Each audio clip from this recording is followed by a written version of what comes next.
Ya, bismillahirrahmanirrahim. Assalamualaikum warahmatullahi wabarakatuh. Waalaikumsalam warahmatullahi wabarakatuh. Ya, alhamdulillahirabbil alamin. Wassalatu wassalamu ala asyrofil anbiya'i wal mursalin wa ala alihi wa sahbihi ajmain. Amma ba'd. Rabbi shrah li sadri wa yassir li amri wahlul 'uqdatam min lisani yafqahu qawli. Subhana ilma lana illa ma 'allamtana innaka antal alimul hakim. Allahumma inna nas'aluka fahman nabiyyin wa hifzal mursalin wa ilhamal muqarrabin bi rahmatika ya arhamar rahimin. Allahumma inna nas'aluka fahman nabiyyin wa hifzal mursalin wa ilhamal malaikati muqarrabin bi rahmatika ya arhamar rahimin. Alhamdulillah siang hari ini ya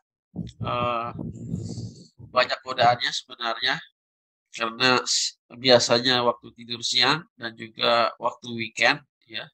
Tapi insya Allah apa yang kita lakukan hari ini ya berkah dari Allah karena kita mencoba mengkaji ya ilmu-ilmu Allah melalui salah satu buku tulis oleh ulama besar yang namanya itu hampir saat ini tidak dikenal gitu di masyarakat. Ya saya justru lebih mengenal ya dahulu Usman El Muhammadi yang ada di Malaysia. Keduanya sama-sama penulis tentang sosiologi. Kalau diklik di Google itu ada nama lain ya, Usman El Muhammadi ya, dari Malaysia ya, dan termasuk juga sebagai tokoh sosiologi Islam di Malaysia. Tapi kita juga mempunyai tokoh tersebut yang juga seorang penulis ya, dan juga berkarir di dunia apa namanya ya di ini ya di negara di sebuah negara di Indonesia yang beliau sempat menjadi bekerja di kantor gubernuran lah ya ketika di bawah kepemimpinan Tengku Muhammad Hasan. Ketika itu Sumatera satu daerah belum dibagi-bagi menjadi Sumatera Utara, Selatan dan sebagainya. Ya, sosiologi hukum Islam suatu pengantar. Ini buku ini ditulis ketika beliau mengajar di Universitas Muhammadiyah. Jadi kumpulan-kumpulan kala ya atau modul yang beliau ajarkan kemudian dikompil menjadi satu buku ya, yang berjudul Sosiologi suatu. Dan ini ada lanjutannya ya, bukunya ini nanti ada lanjutannya ya. Di pembangunan jiwa negara dan kemudian Islam ya, jilid 1, 2 dan jilid 3. Nah, ini bukunya. Nah, saya juga baru kenalan dengan beliau ya ketika saya mendapatkan buku ya, mencari-cari suatu tokoh yang menarik untuk dikaji, langsung saya hubungin Dr. Adi gitu ya.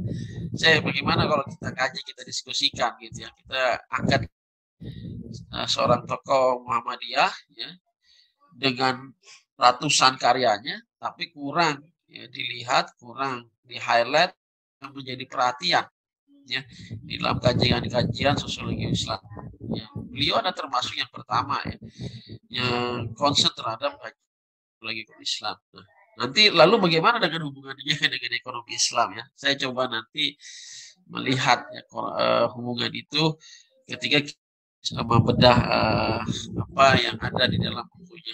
Ya, sebelum saya masuk ke sana ya, kita coba melihat definisi ya sosiologi.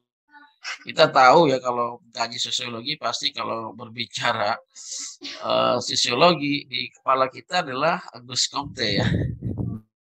Saya ada fotonya tuh di depan Sorbonne University, saya berpose ya Auguste Comte lagi berdiri tegak gitu ya. Jadi patungnya sangat besar sekali di Sorbonne. Itu ada kafe, di depan kafe itu ada patung beliau. Ya, ya sosiologi adalah ilmu yang bersifat positif, yang mempelajari gejala-gejala dalam masyarakat yang didasarkan pada pemikiran bersifat rasional dan ilmiah.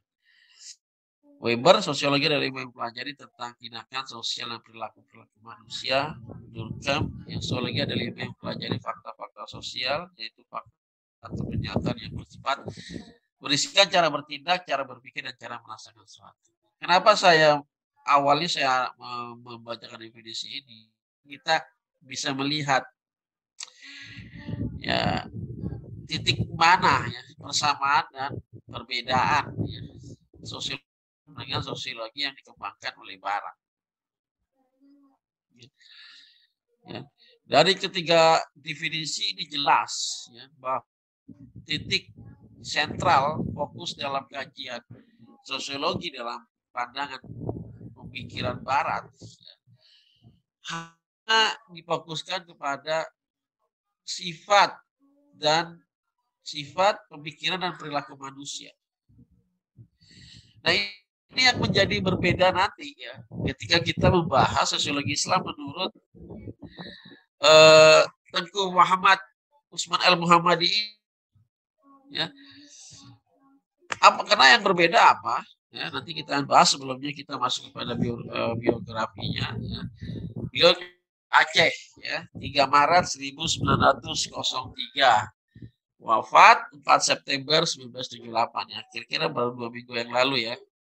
Ini ya hari wafatnya ya. Di antara karya-karyanya yang terkenal ada Pembangunan Jiwa Negara dan Kemudian Islam, Islamologi, Pengertian Hikmah Karya Islam, Ilmu Ketuhanan yang Maha Esa, dan Sosiologi Islam suatu pengantar ya. Saya mencoba mencari literaturnya ya. Literaturnya ini tidak banyak ya. Memang kayaknya perlu wawancara ke keluarganya. Ya. Cucunya ini sangat terkenal ya, Helvetiana Rosa dan iya ya, ini adalah cucu dari Tengku Muhammad Usman al-Muhammadi. Ya, jadi mungkin ada rekan-rekan di sini yang ingin mengkaji ya, menuliskannya dalam skripsi, tesis, atau disertasi ya. Ini bisa menarik karena keluarga-keluarganya masih ada. Dan di beberapa saya baca satu tesis ya, yang mengkaji tulisan-tulisannya Asma Nadia ya. Itu dihubungkan dengan karena sangat membahas tentang isu-isu kemasyarakatan, sosiologi. Ya, jadi novel itu bernuansa isu-isu kemasyarakatan. Ya, yang dibungkus dengan nilai-nilai Islam. Ya, mungkin saja beliau ya, Asma Nadia ini terpengaruh oleh tulisan-tulisan ya, tentang sosiologi Islam. Ya, atau Helvetiana Rosa.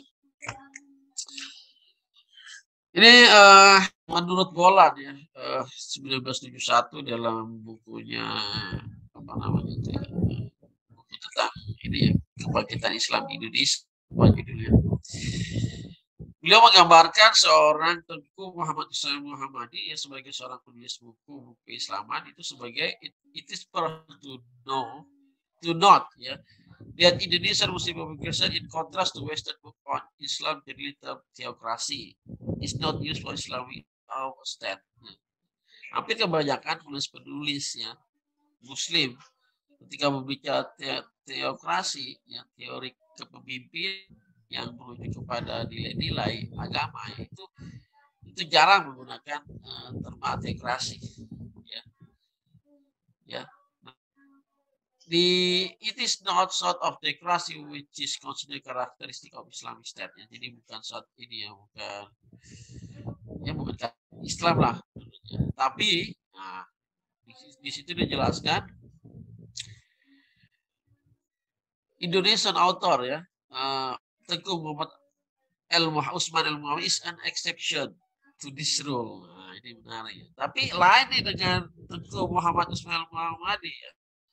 By filling up Western term and formulas which make his writing difficult to read, he does not hesitate to use the term theocracy Islam as well. Memang di dalam karyanya itu banyak sekali ya beliau memasukkan pemikir-pemikir Barat, tapi bukan sebagai beliau setuju dengan pemikir-pemikirannya, tapi sebagai perbandingan, ya, compare and contrast ya tentang teori-teori yang berkembang di Barat dan mana Islam memberikan solusinya. Ya. Ini yang tadi saya ceritakan yang pernah diutus oleh Gubernur Sumatera, ya, Tengku Muhammad Tukudumi Ki Haji Dewantara di Yogyakarta, ya. Yang tujuannya adalah memohon agar taman siswa memperluas jaringannya. Jadi dengan mendirikan cabang di Aceh, format tersebut, Majelis Luhur Taman Siswa mengirim 3 orang guru ke Aceh, Ki Suwodo Kartoprojo bersama istrinya yang juga sebagai guru Sutikno Musumarto, ya, di dalam buku tokoh-tokoh Aceh, ya, yang ditulis oleh Hidayatullah 18, ya. Jadi juga beliau pernah menjabat, ya, di kantor gubernuran, ya. Ketika itu gubernurnya adalah Tengku Muhammad Hasan, ya, di tahun 1945, ya. Dan saya bukan lagi apa namanya eh, apa beliau sebagai seorang politisi, ya, tapi tidak ada, ya, sepertinya saya tidak menemukan literatur itu. Mungkin di antara rekan-rekan yang punya tambahan literatur bisa kita diskusikan tentang biografinya, ya. Perlu memang kita melakukan wawancara kepada keluarganya kalau ada yang konsen untuk mengkaji pemikiran-pemikiran beliau. Ya, ini kontennya di buku Sosiologi Suatu Pengantar, Sosiologi Islam Suatu Pengantar. Kemudian beliau menjelaskan tentang pengertian Islam, kemudian menjelaskan tentang iman dan hijrah, yang terakhir iman kepada Allah dan Rasulnya adalah hukum fitrah manusia dan ya. Saya tidak akan membahas semuanya, ya, tapi nanti akan saya blended, ya, konten ini dalam satu paragraf atau kalimat. Ya, nah ini yang membedakan saya bilang tadi. Ya. Ya, kalau pemikir Barat mengatakan tadi, ya kepada sifat dan karakter, ya, perilaku manusia, ya, konsep kajiannya. Maka di dalam sosiologi Islam menurut beliau adalah ilmu pengetahuan masyarakat yang bersifat sejarah. Ya, jadi kata beliau di bukunya, kalau berbicara Islamic sosiologi atau sosiologi Islam tanpa adanya sejarah, maka sejarah Islam, maka itu tidak bisa dikatakan sebagai ilmu sosiologi. Ya. Ilmu sosiologi itu adalah ilmu sosiologi itu ilmu yang selalu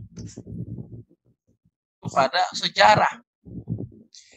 sejarah umat manusia, sifat, karakter, perilakunya, itulah yang dipelajari, diambil hikmahnya, diambil ibrohnya, pengalamannya, sehingga jadi pengajaran bagi kita di Marang untuk melakukan perubahan-perubahan. Ya. Sehingga kalau kita baca buku beliau tentang sosiologi Islam ini, ayatnya kita baca Sirah Nabawiyah. Karena beliau mengantarkan kita kembali merujuk kepada sejarah Islam. Ya. Dan ayat yang menjadi rujukan definisinya adalah ayat Hud, itu, ya, ayat 120. Wa kullan nakhussu 'alaika min amri rasul ma nusabbitu bi adaka wajah aka fi hadzal haqqu wa mau'izatin wa dzikra lil mu'minin. Ini ayat fondasi dari sosiologi Islam. Ya, kalau diartikan dalam konteks sekarang seperti ini, dan semua kisah dan rasul-rasul yang kami ceritakan kepadamu ialah kisah-kisah dengan sejarah, ya. Kami tunggang hati surat ini telah datang kepadamu kebenaran serta pengajaran dan peringatan bagi orang yang beriman. Nah, kalau beliau mengartikan dalam artian beliau, ya, surah ayat 120 itu, di sini beliau katakan di dalam sejarah itu datang kebenaran kepada engkau serta pelajaran peringatan bagi orang-orang yang beriman. Ya. Ya. Nah, jadi kata beliau ayat ini, ya, maka kita telah mempunyai pokok dasar yang sangat kuat yang dijadikan dalil, bukan definisi untuk membentuk ilmu masyarakat Islam atau ilmu sosiologi Islam. Maka ketika belajar sosiologi Islam, menurutnya itu harus selalu terkoneksi dengan sejarah Islam. Ya, tidak bisa tidak. Jadi sejarah Islam pokok untuk memberikan fondasi kebenaran, pengajaran dan peringatan, ya, zaman. Ya. Nah, Beliau bercerita tentang sejarah kehidupan Rasulullah SAW, kemudian sahabat-sahabatnya, kemudian daulah-daulah sampai jatuhnya Turki Utsmani. Itu adalah bercerita tentang keadaan manusia, ya, naik turunnya peradaban dan sebagainya yang bisa diambil hikmah dan ibrohnya dalam kajian ilmu masyarakat Islam atau ilmu sosiologi Islam. Ya. Nah, beliau membagi wujudnya kemasyarakatan itu ada yang wujudnya dibina atau muncul karena manusia itu sendiri. Ya. Ya. Dibina karena manusia itu sendiri. Ya. Ya. Melalui pemikiran-pemikiran tokoh. Ya. Ya, misalnya Gus Komte gitu ya, dengan melihat keadaan masyarakat pada waktu itu ya, maka beliau menganalisa ya, dan muncullah sosial masyarakat waktu itu. Kemudian misalnya Max Weber ya, di dalam ini ya, the Protestant Ethic ya, and the Rise of Capitalism ya. Gimana beliau menggambarkan ya bentuk masyarakat ya, ya terhadap isu-isu kapitalisme yang ternyata mempunyai hubungan yang sangat erat ya, antara dan berdirinya semangat kapitalisme ya di Barat. Ya.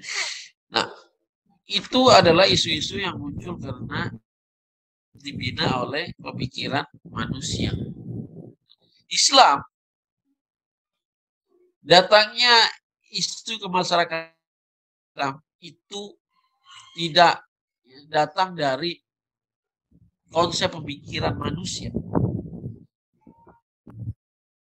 datang dari Allah Subhanahu Wa Taala yang diturunkan kepada Rasulullah SAW yang kemudian diajarkan kepada para sahabat, yang kemudian membentuk ya sosial kemasyarakatan Islam di Madinah. Sehingga itu menjadi ya nanti ya kemudian di paragraf selanjutnya beliau katakan bangunan sosiologi Islam menurut itu bangun atas rukun iman ya, tentang keimanan kita kepada Allah, Rasulnya, kitab dan sebagainya, dan harus dikembalikan kepada fitrah manusia, bahwa Islam datang itu sangat sesuai dengan fitrah manusia dan harus diatur dengan yang berdasarkan akidah. Iman itu sendiri yang menjadi hukum alam yang mengatur dan menguasai masyarakat. Ya. Sehingga kata beliau, ya,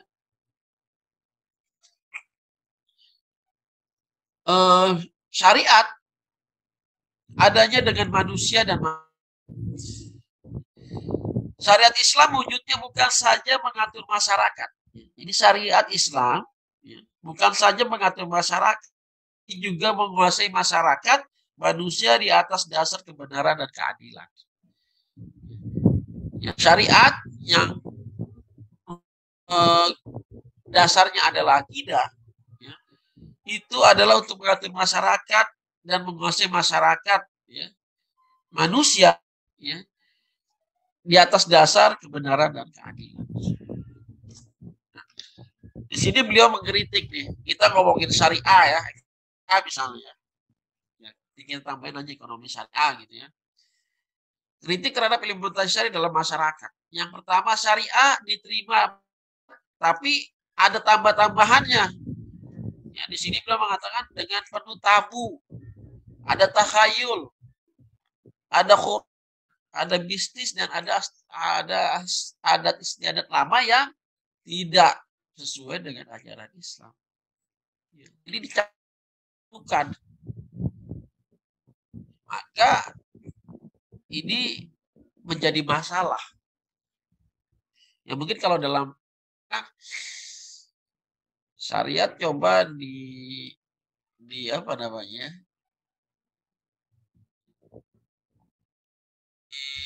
Dihubungkan dengan konteks modern ya, ekonomi modern. Ya. Nah, tapi mana yang lebih muncul, syariatnya atau ekonomi modernnya?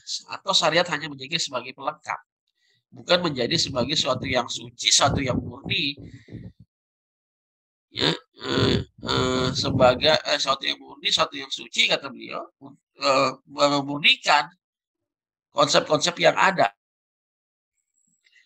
Berbeda ya antara pelengkap dengan yang memurnikan.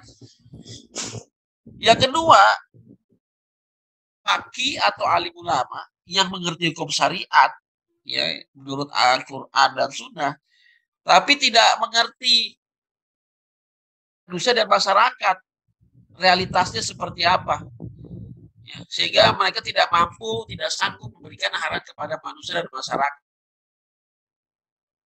Mereka hanya paham haram dan halal, tapi bagaimana menyelesaikan realitas masyarakat di depan, yang di depan mata kita.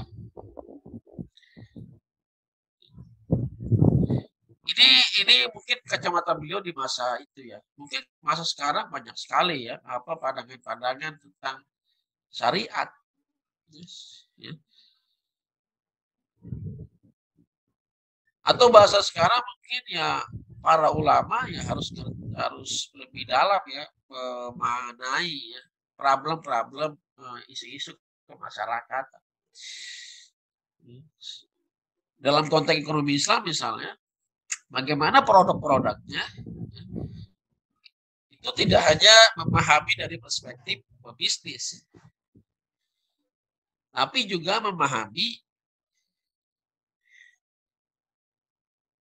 isu-isu kemasyarakatan. Sehingga produknya itu holistik. Jangan sampai nanti ada ngomong produknya hanya berat sebelah nih. Produknya hanya membutuhkan industri saja. Tapi tidak pro terhadap kepentingan. Jadi saya rasa sangat penting ya ketika ekonomi Islam itu ya disandingkan dengan sosiologi Islam. Ya, kajian-kajiannya dan sebagainya. Ya, lalu beliau masuk kepada kritik tentang sosiologi Barat ya. Di sini kritiknya bahwa kelakuan manusia yang tidak banyak disinggung dalam rumusan sosiologi Barat ya, itu yang tidak banyak disinggung. Karena beliau menyatakan kelakuan manusia itu buruk. Ya, salah satu karakteristik kelakuan manusia itu buruk. Nah, buruk ya, dikembalikan kepada fitrahnya, makanya perlu adanya agama, din, atur manusia, baik secara akidahnya, syariatnya, dan akhlaknya. Nah, ini yang tidak banyak disinggung ya. Kalau sejarah kan bagaimana ya, kebobrokannya dalam sejarah manusia ya, kebobrokannya Korun misalnya, kebobrokannya Fir'aun, ya. Tidak pernah diejawantakan dalam konteks saat ini, ya.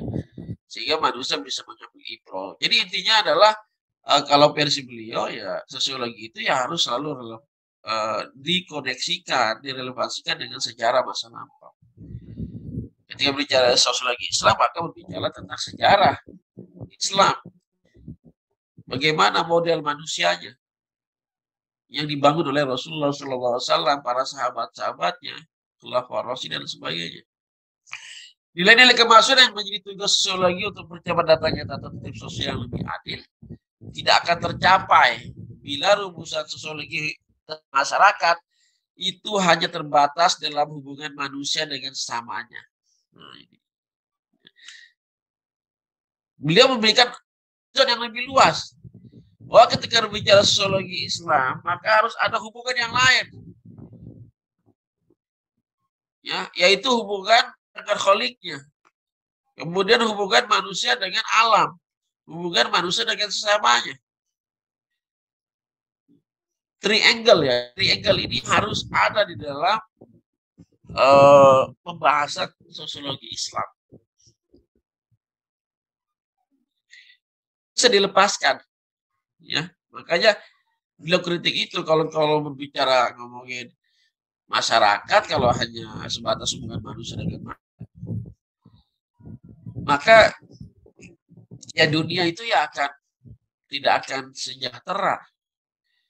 Ketika pada manusianya saja, alam akan hilang. Manusia tidak konsen bahwa alam mau rusak seperti apa. Baru sampai sekarang baru sadar. Nah, muncullah Sustainable Development Goals. Karena dari awalnya manusia tidak disadarkan bahwa hubungan antara manusia dengan alam itu adalah satu kesatuan yang tidak bisa dipisahkan ya di dalam konteks studi kemanusiaan.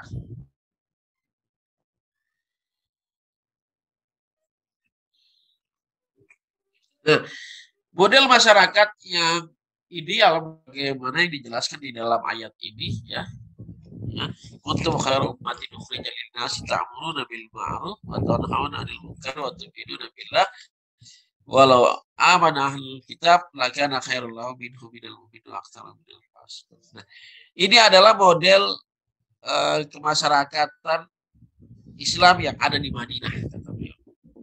Ya, yang ada di Madinah. Ya. Beliau menjelaskan apa namanya tentang keindahan masyarakat Islam ya di masa itu ya, di periode Madinah ya. Misalnya di sini dijelaskan, maka dengan penjelmaan ya masyarakat Madinah yang mendapat sanjungan dari Tuhan, ini ayat ini memberikan sanjungan ya. Allah memberikan sanjungan ya tentang keindahan karena dapat menghapuskan adat istiadat jahiliyah ya, yang menyembah berhala, kejam, zalim, perzinahan, meminum arak, merampok, mencuri, menghina wanita dan lain-lainnya, dan yang besar dapat membahas seluruh tentang fitur dan sebagainya ya. Dan Islam datang dengan lil alamin. Inna arsalnaka illa rahmatan lil alamin. Ya. Bagaimana Rasulullah ketika datang ya mempersaudarakan antara muhajir dan al-ansor, maka beliau sangat banyak sekali ya istilah ukhuwah jamaah Islamiyah yang disebutkan di dalam bukunya ini, di mana jamaah Islam itu dibentuk ya. Ya. Dalam kita sebut saja negara Madinah yang dibangun oleh Rasulullah ini yang Allah memberikan pujian ya. Seperangkat hukum ya yang mengatur manusia ya, di dalamnya itu adalah hukum-hukum Allah ya, dan Rasulullah sebagai pemimpin ya. Dan kuncinya adalah ta'muruna bil ma'ruf wa tanhauna 'anil munkar wa tu'minuna billah. Adalah pokok-pokok yang harus ada ya di dalam sebuah kemasyarakatan. Ada peran moral ya, ma'ruf wa tanhauna 'anil munkar. Ada peran etika, peran keimanan. Tu'minuna billah. Ya. Ya. Jadi pokok-pokok ajaran ya, akidah, kemudian syariat dan akhlak jadi dasar ya dalam membangun masyarakat Islam. Ya. Ya. Kemudian beliau tentang Khulafaur Rasyidin. Ya. Jadi saya bilang tadi di awal, ini layaknya kayak kita membaca Sirah Nabawiyah ya. Beliau menjelaskan kisah-kisah ya bagaimana Rasulullah dan Khulafaur Rasyidin membangun masyarakat. Ya. Nah, kemudian di bab kedua beliau menjelaskan tentang pengertian Islam. Ya.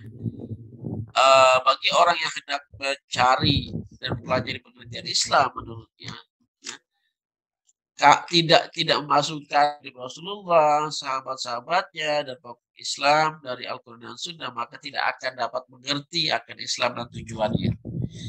Ya, jadi kalau belajar hadis saja, gitu ya, tapi tidak mengerti sejarahnya, sejarah hidup Rasulullah dan sahabat-sahabatnya dan pokok inti Al-Quran dan Sunnah, ya, maka ya tidak akan mengerti apa itu Islam dan tujuan-tujuan. Jadi itu harus satu kesatuan. Jadi jangan sampai hanya rujukannya hadis, ya, tidak sesuai dengan hadis, ya, sebagainya. Ya. Tapi kita harus membaca ya tadi ya sejarah, ya, sirah nabawiyah, sirah sahabiyah dan sebagainya. Karena wujudnya memberi pengertian tingkah laku daripada kejadian dari dalam masa yang lalu. Jadi sejarah menggambarkan keadaan perilaku manusia di masa lalu. Nah, Rasulullah itu adalah sebagai model manusia yang ideal, ya, yang pernah berlaku di masa lalu, yang bisa kita bawa di masa sekarang. Karena laku fi Rasulillah uswatun hasanah. Nah, kemudian beliau mengkritik kemunculan tokoh-tokoh sosiologi, ya, Barat, ya, tokoh-tokoh sosiologi Barat, ya, yang mencoba menghadirkan contoh manusia yang baru. Ya. Pertama Darwin, ya, dengan Darwinismenya, ya, yang mencoba mengenalkan si jenis makhluk di dunia, ya, yang semua yang dipakai oleh si Darwin di sini, there is no creation, there is only evaluations. Artinya tidak ada ciptaan, yang ada hanya. Jadi menafikan adanya Tuhan. Jadi manusia itu ya muncul karena adanya evolusi. Nah, ini kan adalah creation, bentuk idea pemikiran yang diciptakan oleh Darwinisme. Yang kedua tentang ajaran Marxisme, ya, kata beliau, yang menempatkan faktor-faktor ekonomi sebagai motor penggerak, ya, daripada perkembangan kebudayaan. Ya. Pernah kita membaca bahwa perkembangan Islam dianggap sebagai gerakan dari suatu suku bangsa di Arab yang hidup dalam kemelaratan dan ingin menaklukkan bangsa-bangsa lain di sekelilingnya jauh lebih dari padanya. Ya, ini penjelasannya. Tiga pendapat yang berdasarkan dengan teori Freud, ya, bahwa syahwat atau libido manusia menguasai seluruh kepribadiannya, malahan semenjak masih bayi. Ya. Dan ini keempat adalah Kinsey, ya, ilmuwan hewan, ya, yang menggambarkan manusia puncak kebahagiaannya dalam pertemuan pria dan wanita semuanya hanya terletak pada kepuasan seksual. Jadi ini menjadi kritik beliau, ya. Ya. Dari keempat teori orang-orang dewasa tersebut, kata beliau, ya, ya,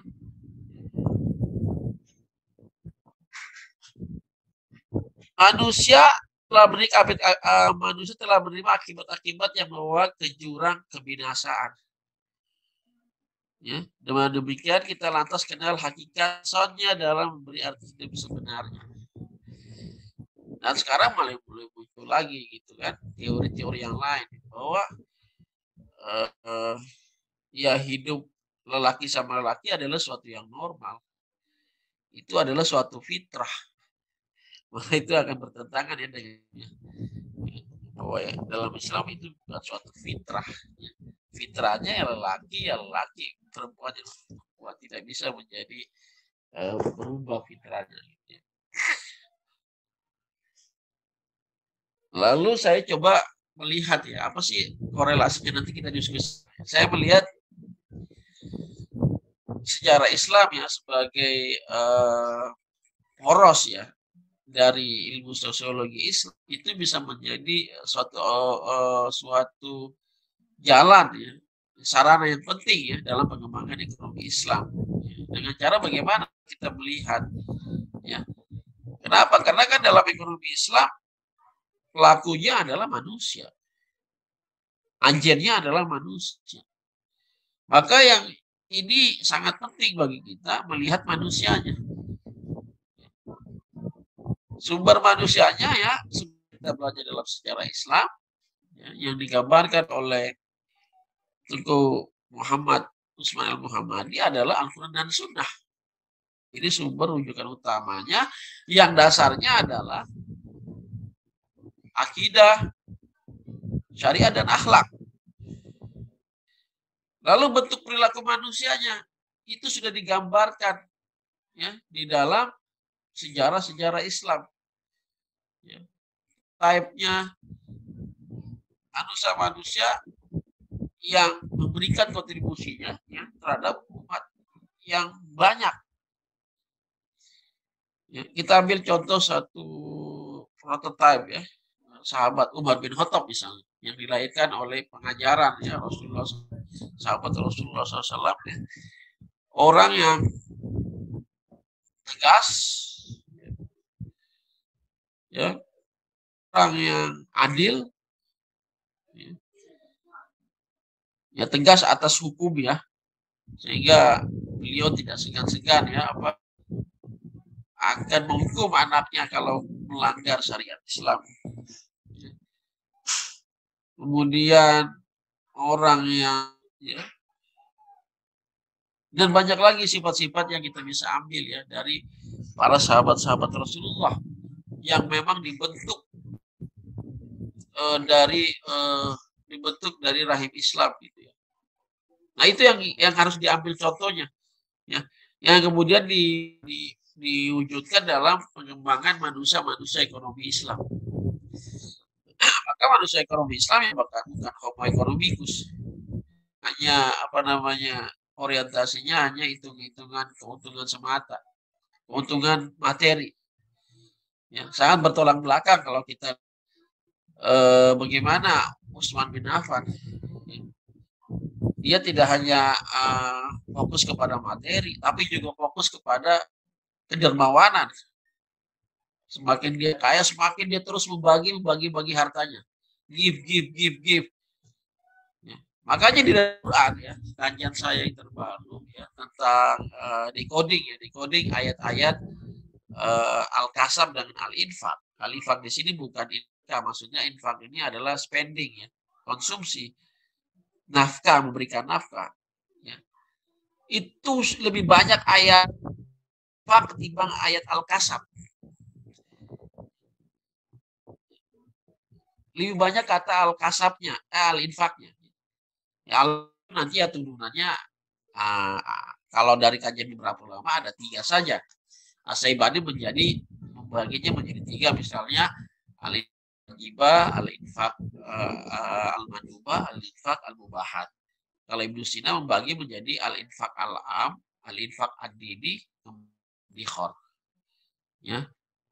Al-infak al-am ya itu ketika sudah kita mendapatkan kasab ya, rezeki dari Allah kita keluarkan untuk kepentingan diri, keluarga, ya kerabat dan sebagainya. Kemudian kita kalau ada kelebihan kita alokasikan kepada al-infak ini, pengeluaran nafkah untuk kebutuhan orang lain, ya itu membayar zakat, infak, sedekah, dan wakaf. Nah yang terakhir adalah al-dikhar, saving. Tujuan saving adalah untuk konsumsi di masa akan datang. Ya, jadi terlihat dari pembagian alokasi itu saja bahwa tujuan utama manusia tidak hanya untuk mencari keuntungan semata, tapi ada aspek yang lebih luas dari itu, aspek sosial. Karena pada fitrahnya manusia adalah makhluk sosial, sehingga perlu ada kajian-kajian itu ya. Walaupun sudah ada beberapa kajian, misalnya Homo Islamicus ya sebagai pengganti dari Homo erectus ya. Kemudian ada beberapa kajian lagi, misalnya menyebut lebih primer menggunakan the true man ya. Ada Al-Farabi menyebutnya al-insan al-kamil dan sebagainya. Jadi bentuk perilaku manusianya ya ini. Insan kamil yang merujuk kepada manusia-manusia di masa lalu ya di dalam lintasan sejarah Islam. Ya pastinya ada karakter-karakter yang buruk ya di dalam lintasan sejarah. Itu yang kita tidak ambil ya. Di masa Rasulullah itu ada karakter-karakter manusia yang buruk, ada karakter manusia yang baik. Nah, yang baik inilah kita ambil. Kemudian dari sisi aktivitas ekonominya, ya, itu yang kita ambil, ya. Aktivitas ekonominya kita ambil, ya, kita gunakan dalam pengembangan ekonomi Islam kita. Selain itu adalah pemikiran-pemikirannya. Kalau pemikiran Rasulullah, ya, pemikiran, perilakunya, ya, perbuatannya itu bisa kita lihat dalam hadis Rasulullah SAW. Ya, bagaimana beliau menanggapi isu horor misalnya, ya. Beliau jelas mengatakan, nah Rasulullah bail horor, ya. Banyak lagi yang lain. Bagaimana Rasulullah menanggapi kasus orang miskin, ya, yang minta bantuan, ya, ya. Rasul sangat membenci meminta kan, ya. Sehingga Rasulullah memberikan solusi, ya, apa yang dia punya di rumah kemudian dilelang, yang hasil lelang itu ya beberapa satu dinarnya diberikan untuk kehidupan dari, lebihnya diberikan alat untuk berusaha dan sebagainya. Banyak sekali yang bisa diambil. Kemudian juga institusi-institusi pendukung manusianya, ya, perlu institusi pendukungnya atau sarananya, ya, manusia perlu sarana, ya. Sarana mereka bisa melakukan interaksi antara manusia dengan yang lain. Dalam konteks ekonomi, maka pasar menjadi sarananya. Nah, di dalam sejarah Islam, pasar itu menjadi concern. Rasulullah SAW hijrah ke Madinah, ya, concern utamanya kan selain membangun masjid adalah membangun pasar. Karena pasar-pasarnya, ya, dominasinya dikuasai oleh pasar-pasar Yahudi. Pasar Bani Garuza, pasar Bani Nadir, dan sebagainya. Sehingga Rasulullah akhirnya membangun pasar, ya, pasar Al-Ansor, ya, yang berada di sebelah barat Masjid Nabawi waktu itu. Disitulah di pasar Islam, pasar yang tidak ada pajaknya, ya, kemudian pasar yang tidak ada ini, ya, tidak ada kapling-kapling, ya. Silakan buka pasar di sana dan tidak boleh meminta orang itu pindah. Ini dulu tempat saya kemarin, tidak, ya. Jadi kata Ali dalam satu pasar Rasulullah itu tuh seperti orang yang sholat. Dia datang di tempat pertama dan sampai dia kembali itu dia belum beranjak dari tempat duduknya, itu masih miliknya. Ya, tidak boleh ada orang yang melarang untuk pindah. Ya, tolong itu tempat saya yang kemarin. Ya, tolong Anda pindah, ya enggak. Ya, seperti itu. Ya, nah yang paling penting adalah mengembalikan fitrah manusia sesuai dengan ajaran. Ini yang banyak dibahas oleh tokoh-tokoh pemikir Islam abad ini, ya, termasuk Prof. Nabil Alatas, ya. Fitrah manusia saat ini jauh, ya, dari fitrah yang telah diasaskan dalam Islam. Ya. Yang muncul adalah manusia hedonisme, manusia materialisme, dan sebagainya. Ya. Jadi kalau saya bisa simpulkan, ya, buku yang beliau tulis sangat mendasar, sangat fundamental, ya, ya, untuk coba, ya, dikaji, ya, ranah ekonomi Islam, ya. Nah, basisnya adalah sejarah Islam, sejarah dan pemikiran Islam, ya, sebagai pokok, ya, dalam melihat permasalahan-permasalahan masyarakat masa kini. Saya rasa itu saja yang bisa saya bahas, ya, dari buku beliau. Insya Allah di hari Senin lah saya scan, ya. Saya kemarin udah janji sama Bang Andi ini, ya, untuk scan. Tiba-tiba mendadak saya harus ke Lombok waktu itu. Bukunya sampai saya bawa ke Lombok gitu, ya. Karena bukunya udah jarang sekali buku ini gitu, ya. Di perpus-perpus juga jarang ditemukan, ya. Padahal ini mendasar, ya, buku ini, ya, sangat dalam pembahasannya dan terlihat cirinya, ya, ciri beliau dalam menulis ini tidak hanya Barat, ya, tapi juga rujukan Islamnya itu sangat mendalam sekali, ya. Syukran. Wassalamualaikum warahmatullahi wabarakatuh.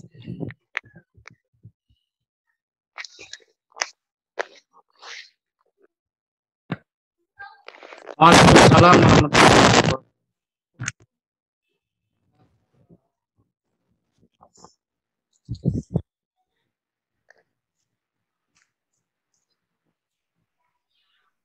Banyak ini sebelum saya ke teman-teman yang ingin bertanya, mungkin dari saya sedikit. Jadi kritik beliau terhadap apa yang disebut dengan syariat Islam tadi itu. Saya meng-highlight ada 2 poin yang beliau sampaikan.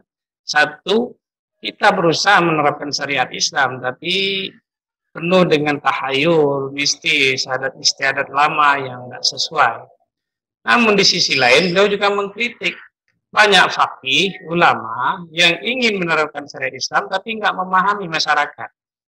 Nah ini kan secara tidak langsung, saya melihat ada semacam agak kontradiksi. Kenapa? Karena yang disebut keadaan masyarakat itulah kondisi masyarakat yang mungkin saat itu masih ada khurafat, mistis dan lain sebagainya, gitu kan? Nah, tapi di sisi lain beliau ngomong itu tidak boleh, itu harus ditinggalkan. Nah, ini gimana menurut saya, Nurita? Nah, poin kedua itu menurut saya itu semacam strategi ya. Bahwa syariat Islam itu nggak bisa diterapkan kalau nggak memahami masyarakat. Tapi ya realitasnya masyarakatnya kayak gitu. Nah ini gimana nih?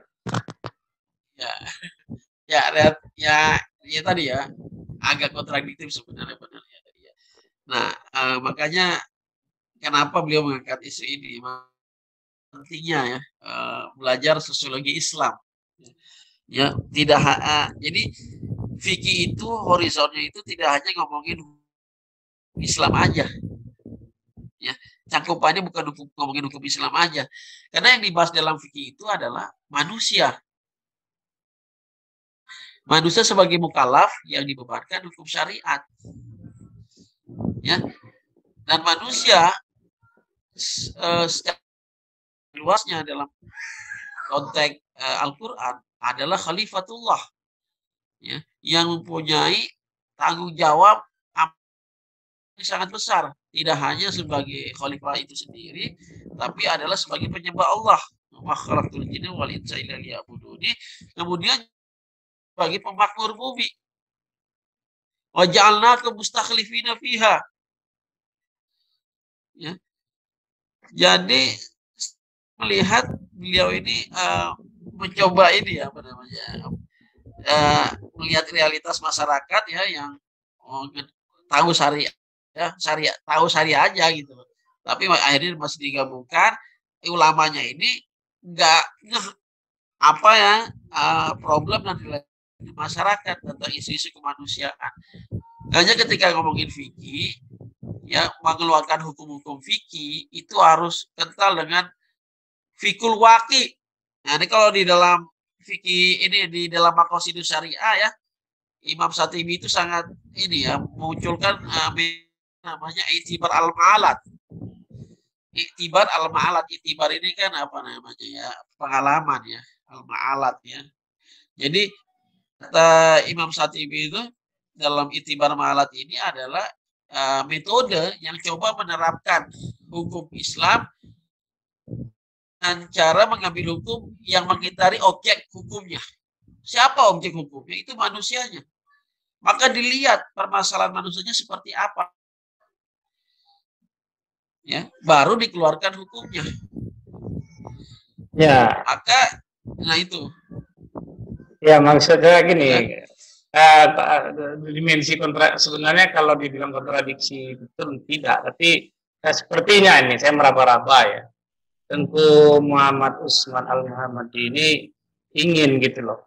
Oke, ada yang salah di masyarakat, tapi ketika ingin menyentuh, melakukan semacam apa namanya itu advokasi, ya pahami dulu kondisi masyarakatnya.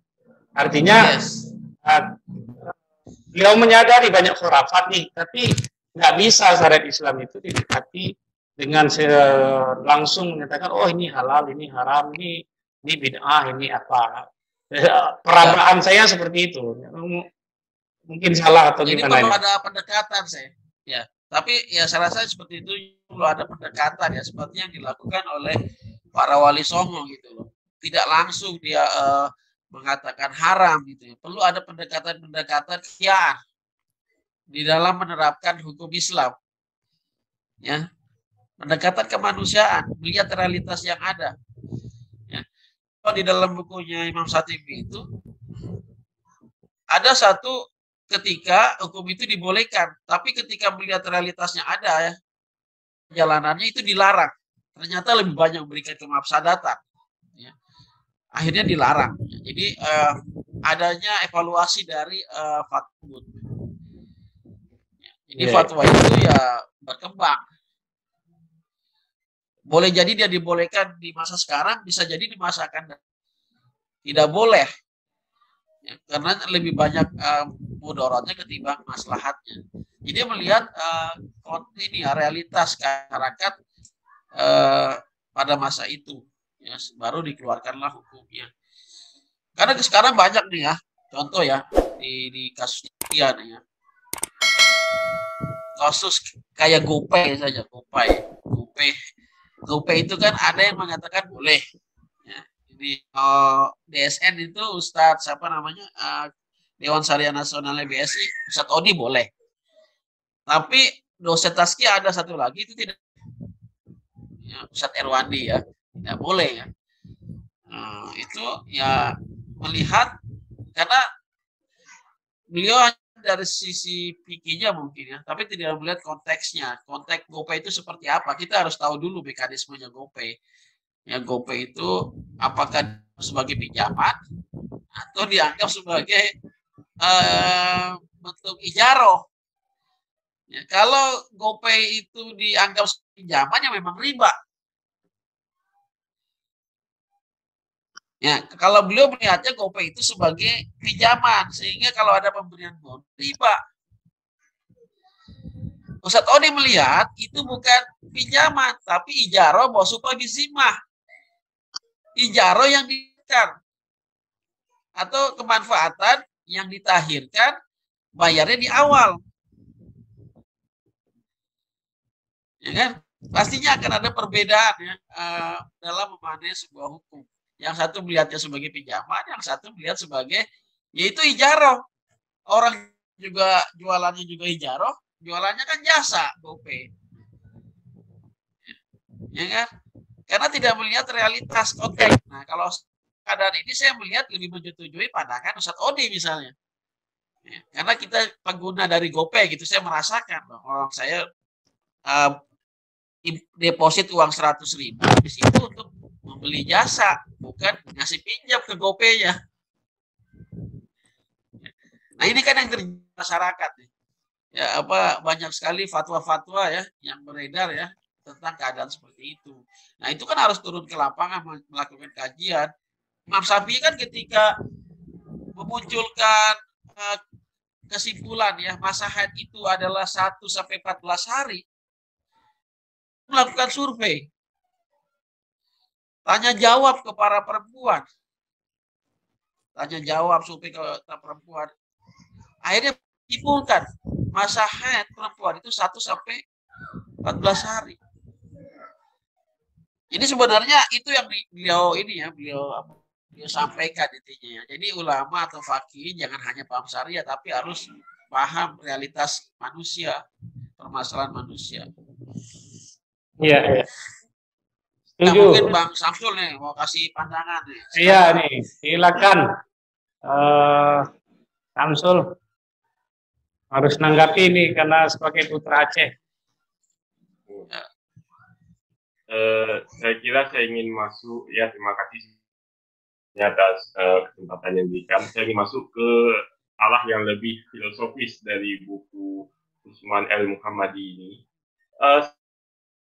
Tentang kritik yang diberikan oleh Profesor Saul terhadap Leonard Robin, terhadap buku The Method of Economy 1937, di mana Profesor Saul, yaitu seorang profesor sosiologis Jerman, mengkritik Leonard Robin telah membangun suatu disiplin ilmu atau mendefinisikan ilmu ekonomi yang bersifat atomistik dan terputus daripada realitas sosiologis sosioekonomi masyarakat yang sebenarnya.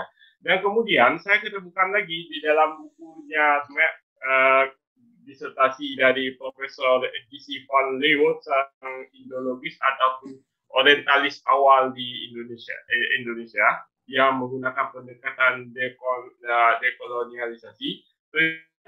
Di salah satu bagian pertama di dalam bukunya tentang metodologi dan teori disertasi beliau juga mengkritik teori ekonomi atau mainstream ekonomi atau yang kita sebut saat ini sebagai new neoclassical synthesis, yang mana teori ekonomi ini kecenderungannya untuk mengabsolutkan kecenderungan tertentu, melakukan rasionalisasi manusia sebagai homo economicus seperti dilakukan oleh John Stuart Mill, justru menghasilkan suatu disiplin ekonomi yang terputus daripada realitas historis institusi sosial ataupun institusi perilaku masyarakat ekonomi yang sebenarnya pada realitasnya, sehingga menjadi apa istilahnya, ketika ekonomi ini diterapkan, akibatnya jauh atau terlepas atau tidak sesuai dengan perkembangan sosio-historis institusi ekonomi masyarakat.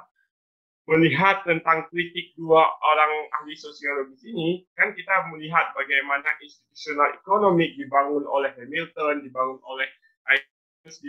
oleh Colston Veblen. All institutional economic ini memasukkan pendekatan sosiologis di dalam analisis institusi ekonomi. Nah, ketika kita menggunakan frameworknya Usman El-Muhammadi terhadap sosiologi Islam, bagaimana kita bisa membangun, ya, kita bisa mendorong suatu kerangka Islamic institutional economy, atau dalam pengertian lain bagaimana ekonomi Islami, perangkat analisis ekonomi institusional yang lebih Islami dengan memperhitungkan realitas sosiologis di dalam kerangka fikihnya. Tadi sudah sedikit dibahas tentang bagaimana pendekatan sosiologis, fikih, orientasi fikih dan orientasi sosiologis. Tapi bagaimana secara lebih real, secara lebih konkretnya kita bisa mengkonsumsi yang kiranya bisa menghasilkan suatu institusi yang Islami yang berbeda kiranya daripada model old maupun new institutional economic. Saya kira kurang lebih demikian poin diskusinya. Terima kasih. Baik, terima kasih. Langsung ditanggapi, Syekh. Ya, saya sangat setuju ya dengan ini Samsul Ibrahim. Hanya memang isu sosiologi ini ya sangat rapat ya dengan ekonomi ya, tidak bisa dilepaskan ya, karena memang subjek ya, bahkan juga objek dari ekonomi itu manusia itu sendiri ya. Sehingga ini pun sudah disadari ya di zaman sekarang ya, karena manusia ini sudah mulai berubah paradigmanya ya. Kalau dalam konteks institusi finance misalnya, mereka mulai shifting paradigm itu social finance ya.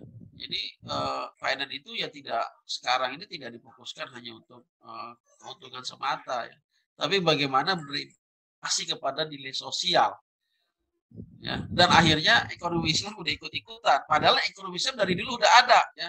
Coba lihat kajian integrasi sosial dan komersial Islamic finance baru muncul, padahal dari dulu sudah ada, tapi karena terjadi shifting paradigm social finance ya di barat, kemudian akhirnya muncul juga kajian institusi integrasi sosial ekonomi ya, sosial dan ekonomi ya, dengan mencoba menghadirkan kan syariah itu ya harus mempunyai wajah baru yang tidak sama dengan konvensional, yaitu wajah yang tidak hanya orientasinya ya, tapi juga kepada sosial ya. Sebenarnya itu kan ide lama gitu loh. Nah, ini yang jadi kritik saya, ekonomi Islam ini jangan sampai jadi follower. Jangan sampai jadi follower. Kalau kita ini harus di mainstream. Nah, mungkin saya potong saya. Seperti yang di stressing sama Samsul tadi adalah how to develop Islamic institution for Islamic economy. Ya, kalau ditanya ke saya ya, on the basis of Islamic sociology of Tengku Muhammad Al-Muhammadi ya. Let's back to the Hazanah of Islam. Ayo kita kembali ke Hazanah Islam yang sebenarnya kok secara konsep sudah kuat, kemudian rumennya dan institusinya sudah kuat. Tinggal bagaimana ya kita develop dalam konteks kekinian yang dengan permasalahan masyarakat saat ini. Saya rasa seperti itu ya. Berarti melakukan semacam scale up ya untuk konteks sekarang. Ya mencoba mengembangkan hazanah yang ada ya. Kalau aneh dari awal ya sangat konsen misalnya dalam pengembangan sejarah pemikiran ekonomi Islam. Saya coba membawa ide-ide Naqib Alatas ya, karena saya banyak membaca buku beliau dan lulus dari ISTEK. Saya mencoba bagaimana mengangkat turos pemikiran ekonomi Islam ini ya, karya-karya Abu Ubaid, Al-Kharaj ya, Al-Iktisaf fi Rizqi, Imam Asy-Syaibani, kemudian Al-Isyarah ila Mahasin At-Tijarah karangannya Ja'far Dimashqi dan sebagainya. Ini coba didevelop dari satu sintesis ya, postulat bahkan menjadi teori ya yang berkembang di masa sekarang. Ya, jangan kita mengembangkan mainstream ekonomi yang ada, kita kasih ayat, kita kasih hadisnya. Ulama kita udah ngembangin nih teori konsepnya nih. Ya, kalau kita bisa bilang Al-Quran ini kan sebagai grand gitu. Ya, Al-Quran dan hadis ini kan grand teori. Bagaimana grand teori yang ada ini kita turunkan. Ya. Nah, cara menurunkan melalui wasilah para ulama nih dengan kitab-kitab karyanya kita turunkan dalam bentuk teori pada masa kini. Orang teorinya Adam Smith kalau kita mau lacak ya, itu kan banyak para ulama. Kalau kita mau lacak dengan benar gitu ya. Ketika beliau membahas tentang teori PIN ya, apa namanya cerita tentang PIN, division of labor. Lah, Ibnu Sina udah ngomong itu. Jauh sebelum Adam Smith ngomongin division of labor yang beliau gambarkan tentang PIN itu. PIN di suatu produksi, ada yang bagian ininya, ada yang bagian itunya. Itu kan sudah dibahas oleh tokoh-tokoh filsuf Islam yang tentang division of labor yang memang berkembangnya di masa Yunani. Ya, division of labor Aristotle kan juga dibahas. Yang terpengaruh oleh filsuf. Jadi saya rasa itu ya. Kita kembali ke hazanah Islam ya. Jangan sampai buku-buku ulama-ulama kita hanya sebagai jadi grand teori aja, tapi tidak berkembang menjadi teori. Kita lebih suka mengembangkan teorinya Durkheim, ya, Durkheim, Islamic Durkheim misalnya, atau Weberian, Islamic Weberian. Jadi dari yang sebenarnya nggak bisa gitu loh. Orang fondasinya berbeda gitu. Mereka berangkat dari ide sekularisme, tapi kita mencoba nilai-nilai Islam. Mentah, kalaupun masuk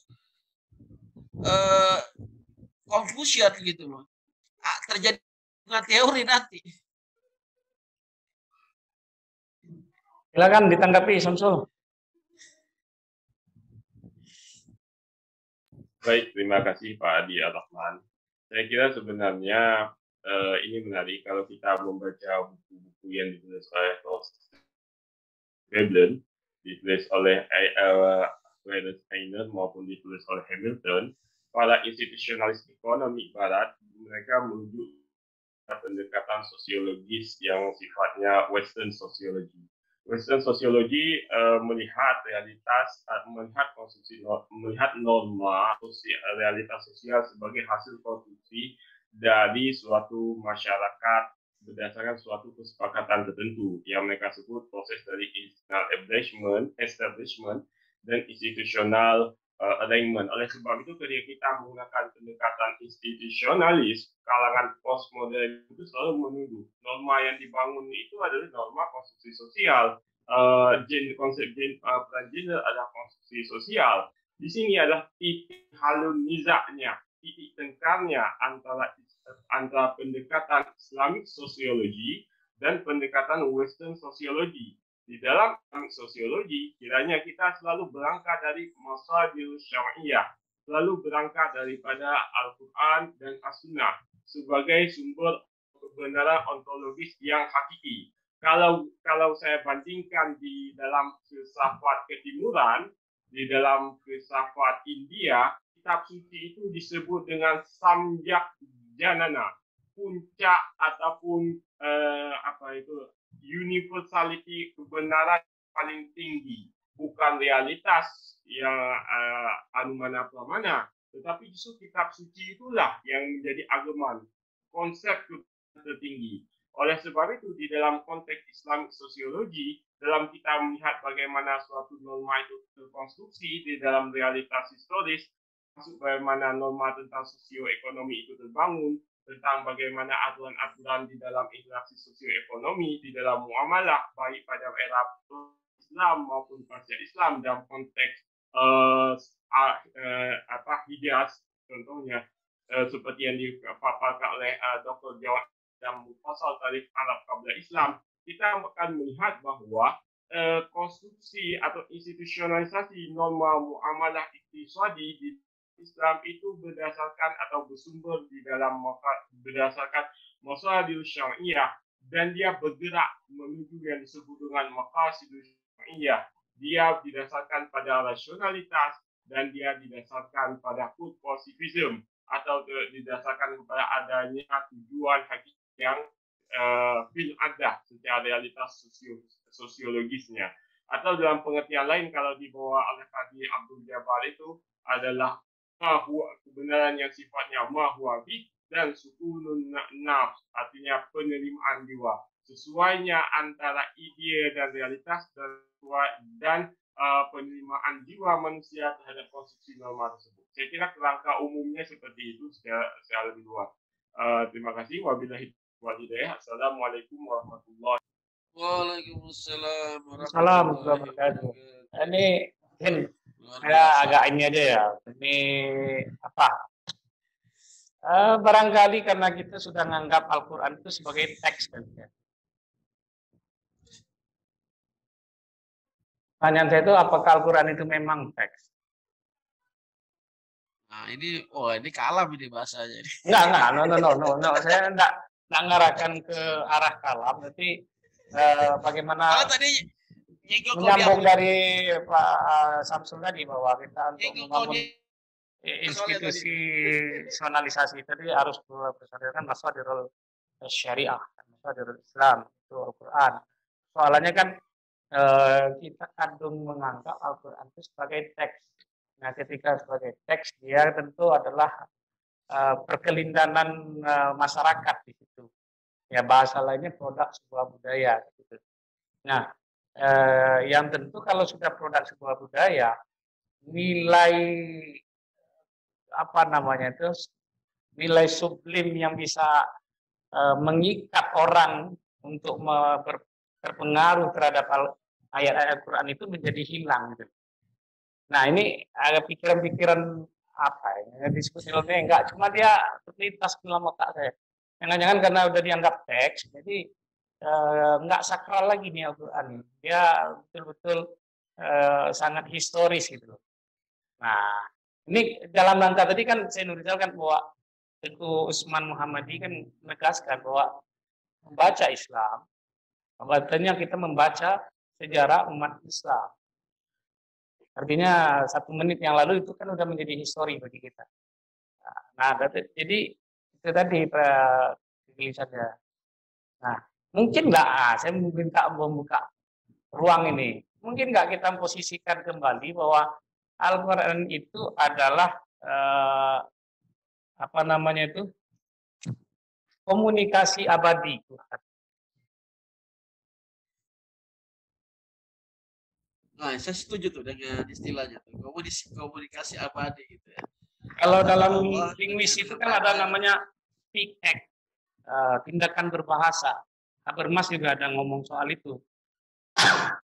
Nah, mungkin nggak kita, karena kalau definisi dalam ulumul Quran kan kita baca bahwa kalamullah manzila. Kalamullah.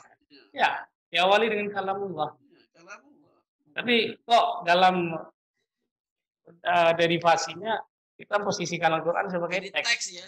Ya, Sebagai kalau teks. ketika ada teks, record ngomong. Ketika teks sudah diproduksi, penulisnya mati. Gitu.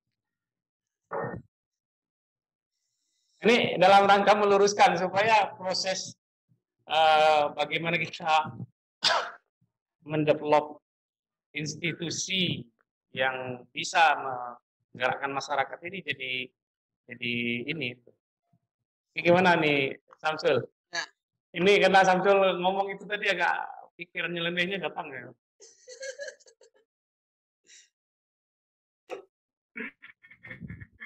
Saya kira ada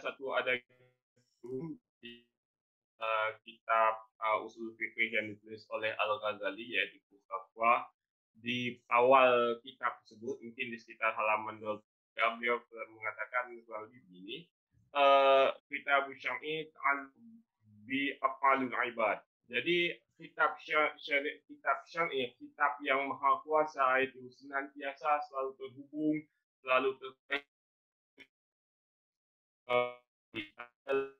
lain, ilmu Tuhan, kehendak Tuhan, melalui kitab suci itu di antara dimensi yang bersifat transendensial itu selalu terhubung dimensi yang bersifatnya kosmologis, yang bersifatnya imanen. Ini menarik kalau kita melihat dari tinjauan kalam. Al-Quran itu sendiri di dalam perspektif akidah Abu Hasan al-Ash'ari, Ash'ariyah dan Maturidiyah, dia dibagi dalam dua dimensi. Yang pertama sebagai dimensi yang berdiri, yang melekat sebagai wasfi bidzati, yang melekat sebagai sifat yang transendensial pada satu sisi lain. Al-Quran memiliki dimensi kalau diungkapkan oleh Muhammad Al-Fudhali itu sebagai al-fadhul syarifah, yang suci, yang agung, yang fokus dalam Mushaf Utsmani itu dibaca dan dia menghadapkan masyarakat berusaha membaca teks tersebut dan berusaha dan dapat menemukan makna yang benar yang sifatnya itu diaktif. Kalau kurang lebih ini sudah dibahas oleh Kenwell Smith di dalam buku What is Scripture. Pada saat bagian tentang Al-Quran, beliau berbicara tentang pengertian makna kitab suci yang benar. Mengapa makna kitab suci yang benar? Karena Al-Quran di satu sisi dia terhubung dengan dimensi Tuhan yang transendensial sebagai kebenaran yang tertinggi, pada satu sisi dimensi al-fadhul syarifah, dimensi mushaf atau yang disebut dengan kalam al-munazzal, dia senantiasa terhubung dengan realitas masyarakat. Masyarakat akan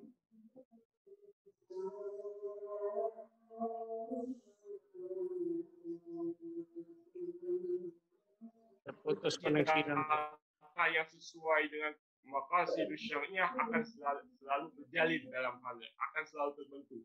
Jadi sekalipun ada gium yang mengatakan al-hukmu taghayyaru bi taghayyuril makani wal zaman, itu bukan berarti bahwasanya norma syariahnya mengalami perubahan. Yang mengalami perubahan adalah bagaimana institusionalisasi norma.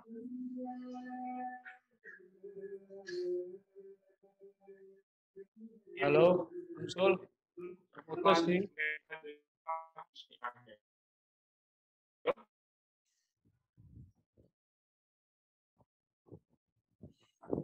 Terputus, Samsul.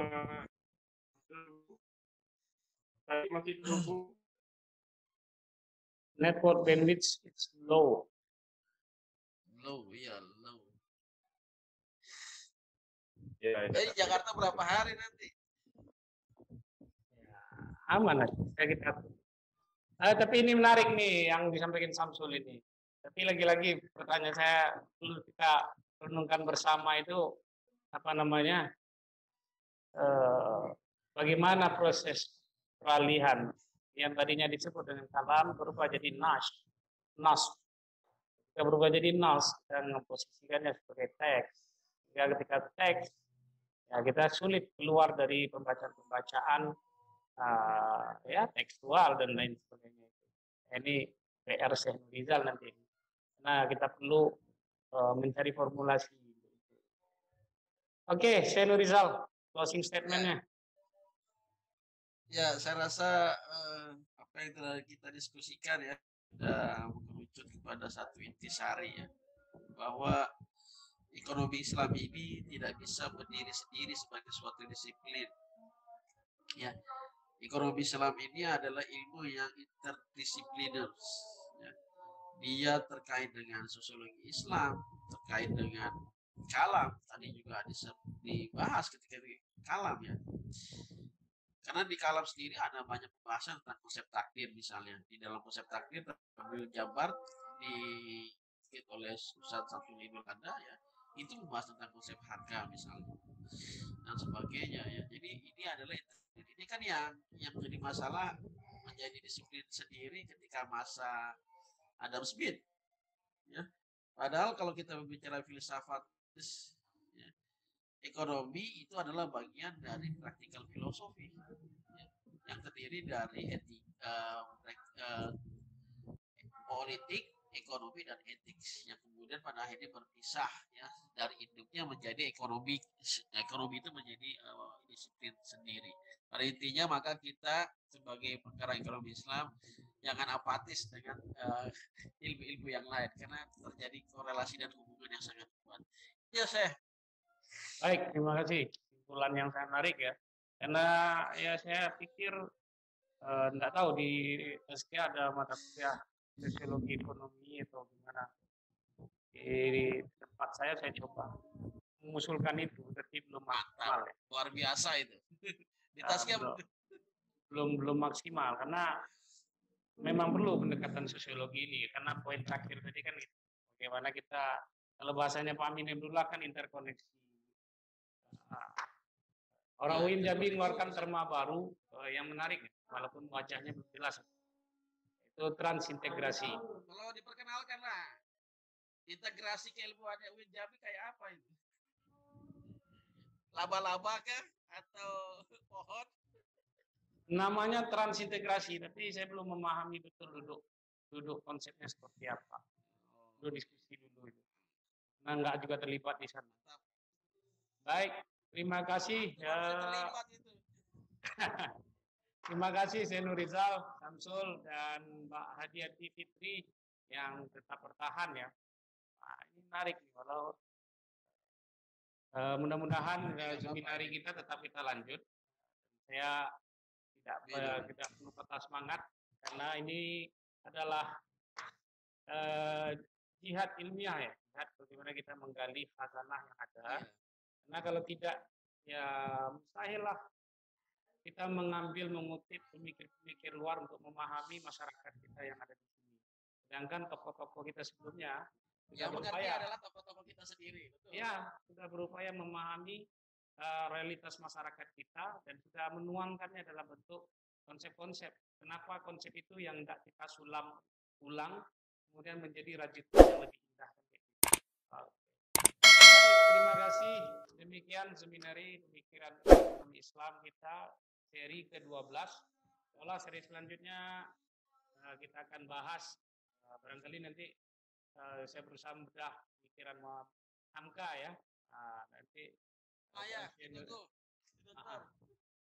nanti Syekh Rizal juga bisa mendampingi ini sebagai penanggap utamanya nanti. Karena beliau juga kita collab mau nulis tapi belum selesai ini. Baik, terima kasih. Bila taufiq wal hidayah. Assalamualaikum warahmatullahi wabarakatuh.